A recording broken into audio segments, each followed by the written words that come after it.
Some of my most memorable moments and stories, I think I'd have to look back, and Sister Madonna Buddha, I mean, she was one of the most amazing and big personalities out there.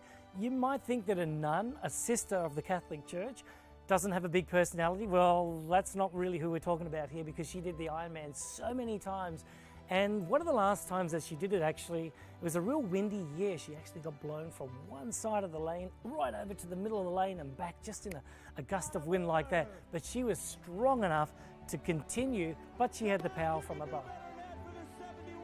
Thinking of you people here that really brought me into the finish. It was a different sort of triumphal day, but you were here nonetheless, and God love you for it. Dick and Rick Hoyt, they were absolutely incredible. You know, this was a great story, not only just from New England. They wanted to try something in the tri-world, doing a marathon. Nah, that's not enough.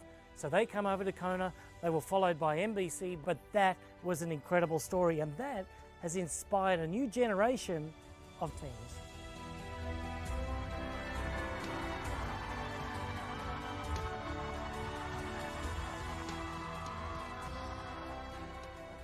You talk about big personalities. I look at the NFL. They have huge personalities, and talk about huge, Darrell Haley, over 300 pounds. My personality might be huge, but this race is bigger than that. Took him 2 times to get to that finish line. Well done to him.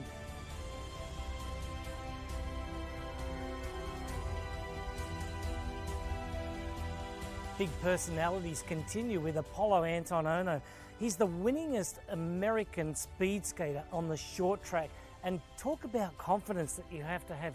These guys are leaning into those corners. They're almost touching it with their chin. Well, take that confidence into Ironman triathlon. Well, confidence, yes. Big personality, maybe. Ego, well, you got to check that at the door, because he had Paul Newby Fraser, one of the greatest athletes to ever do Ironman, in his corner. But it still isn't enough when you get to the race and you have to get to that finish line. But he was so respectable, took his personality, took his ego, got to the finish line in just over 9 hours. Well, it's well done to Apolo Ohno. And what about Cameron Worth from Australia? This guy is an animal, one of the most incredible athletes to ever come to Ironman.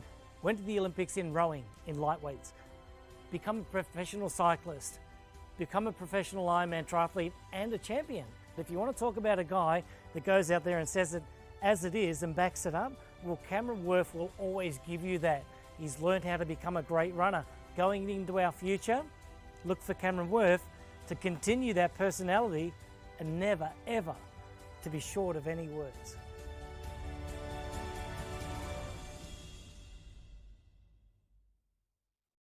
I tell you what, it's fitting to have our big personality segment narrated by a big personality himself, Greg Welch. So much fun at his height. I mean, that's just something I can remember. He was just always larger than life, always still is. But I tell you what, we are lucky enough today to have someone that you just saw in that feature. He is the most decorated of all U.S. Winter Olympians. He's won 8 medals in the Olympics, and you got to know who he is. He's also a very fast Ironman, a great dude, and an awesome speaker. Here he is. He's come on the show to take my job. Apolo Ohno, how are you, my friend?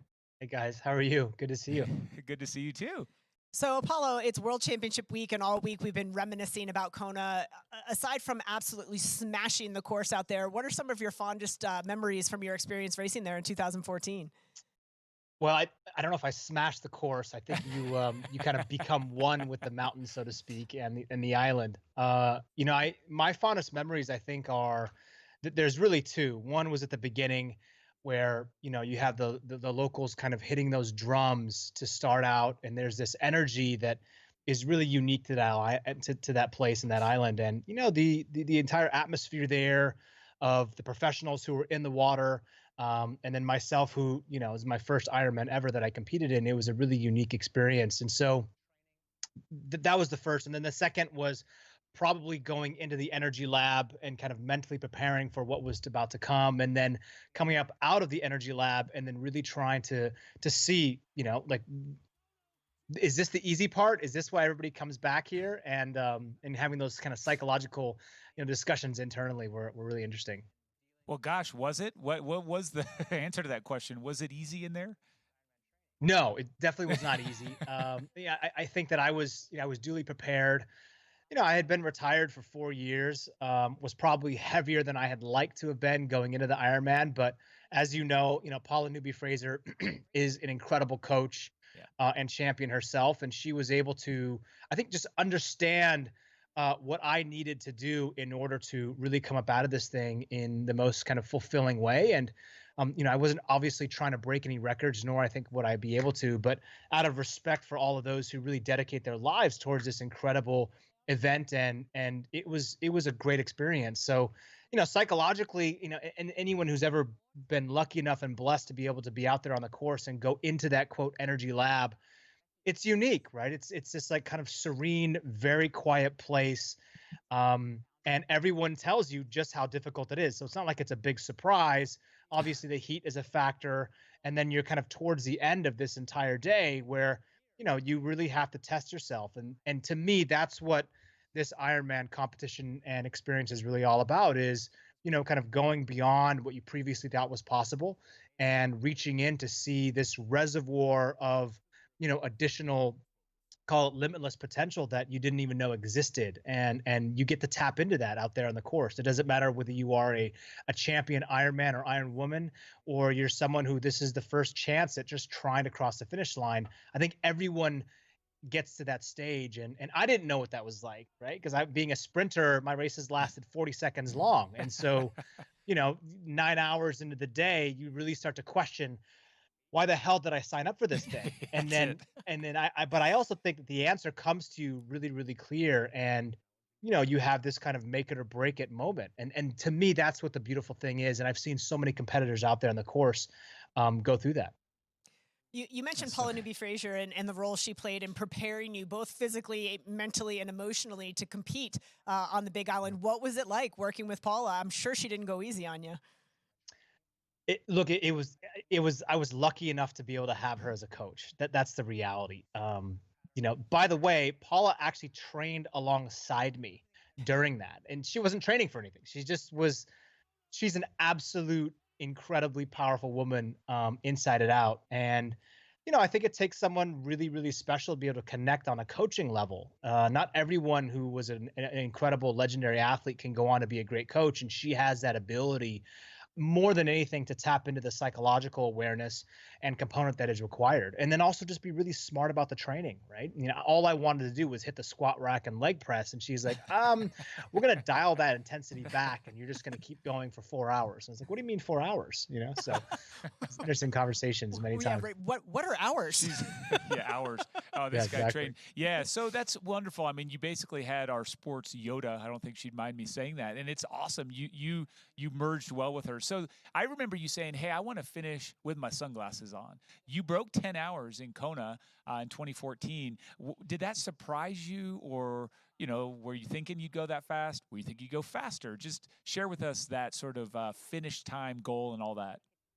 Well, we were training for about 10 hours, Okay. 10 hours and 10 hours and 20 minutes. I think that was the target.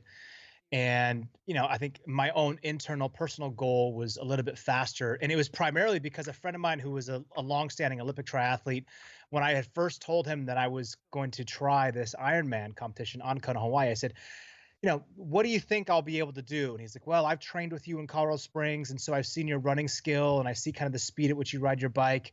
I think you're around 10:30 to 11. And I'm like, what does it take to kind of break 10 hours or even 9:30? And he goes, oh, don't worry, you won't. And so that was the moment for me where I was like, oh, okay, really? Is that how this is going to go? So that was the fire that went in. So, I mean, I guess I was surprised. I didn't really know how fast I was going. And I'm sure if you saw my splits, it was like watching, like a heart rate monitor. It was just this massive spike up and down. It's very, very inefficient. Are there things you would do differently if you were to go back and compete? Yeah, absolutely. I mean, there's a lot of things. I think number one, I would probably be much more aware of my nutrition in the middle to the end. So, people don't know this, but like everyone has their own issues, I think, with the gut absorption of both the salt, the food, the liquids. And I didn't really know. I remember running, and about halfway through the last, the marathon, I just hear this sloshing around, and I'm like, is that my shoes? Oh, that's my stomach. Yeah. And so my gut had like somehow shut down, and it was no longer absorbing what I was taking in. And I started, obviously you start to cramp, and then, it's a challenging situation, when you're in the last couple of miles. So I would probably dial that in a little bit more. And we were dialed in, but I'd never competed in that heat before, but I was just talking about this last night to a friend. I was like, who's also a triathlete who's trying to compete in his first Ironman. I'm like, it is just so special to be able to be out there. And it was very unique. That's awesome. Yeah, we feel your pain, slish, slosh, and all. So let's ask this, because we do share this question with everyone that's been on our show. But before I cue it up, I want to say this. I feel like you need to come back. I feel like we need to see you back in Kona or at Ironman. I just say, I kind of dare you. I don't think you can go sub 9:30. That's just me. Oh, I like it. I like it. And then also, in case you didn't know, our theme this week is Aola Mau, and that means keep on living. So just tell us, how does that resonate with you today?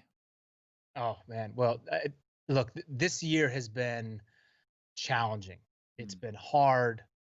Many people have had, kind of devastating consequences to what has happened over the past 7, 8 months. And it feels like every week and every month seems to get more chaotic, even though we're getting more comfortable using, these digital Zoom calls and Skype calls. And it's a hard year. And keep on living is one of those things where, no matter where you're from, no matter what the circumstance and situation that you are facing, your ability to continue to keep on living, to move past, to roll with that tide. Just like if you're out there and the swells are getting really big, you have to figure out a way. And it is only a failure if you stay down, and your ability to continue inching and scratching and crawling forward is within all of us. That's what the Ironman competition is all about, right? Is your ability to go beyond what you thought was possible. And I think that keep on living is one of those things where the human condition has shown over thousands of years that we can thrive, we can survive through any situation, and to always keep your eye out there on the metric, on the goal, knowing that you may not have full control over that outcome. However, your ability to focus on that process, which is living, right? You being present, being grateful, and really just enjoying this moment as much as you possibly can. This year, like anyone else, feels like you've only been given half the deck of cards and you're supposed to play a full hand, and it feels like you're missing something. And I think no one is isolated in that component. So just know that your heart and your mind can really be directed in the right place, and to seek inspiration from those around you. Keep on living. So good. Apolo Ohno, we look forward to seeing you in Kona in 2021 at the finish line in 9:28. Training starts now, my friend. It does. Yeah. Started yesterday. So good. It's great to see you. We appreciate you and wish you all the best. Thanks for taking time. Take care. Thanks, guys. Take care.